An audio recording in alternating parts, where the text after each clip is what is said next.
Walk us through what's actually happening in our brain when we're doom scrolling on social media. Effectively, this all comes down to this concept called phasic and tonic dopamine release. This psychologist called Dreyer really popularized this back in 2011. And what you basically see is when we interact with social media, you get a rapid rise in dopamine, which is why when you open the social media app, you immediately feel extremely good. Just to put that into context, the whole of dose is built upon something called the evolutionary mismatch hypothesis. This was created by Gluckman, and it's basically this idea that our brain spent 300,000 years evolving out in nature, developing these chemicals to help us survive and thrive in that kind of environment, hunting and making fire and building shelter and looking after one another.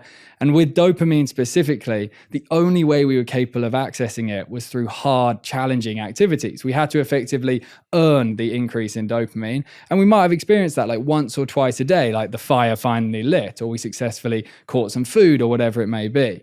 In the modern world, this social media example, you experience that same level of dopamine increase, but you experience it instantaneously within a few seconds. Because it rises so fast, it then causes this really significant crash in dopamine because your brain tries to get back to balance. And so many of us struggle today with this idea of just taking action on what we want to do. Like we're sitting there and we think, yeah, I need to do that bit of work, or yeah, I need to go and cook myself a healthy meal, or yeah, I need to go and do some exercise, but we can't be bothered. And we just like procrastinate it. And that's heavily connected to this overstimulation through social media. It's fascinating to hear that we used to have to earn dopamine. Yeah.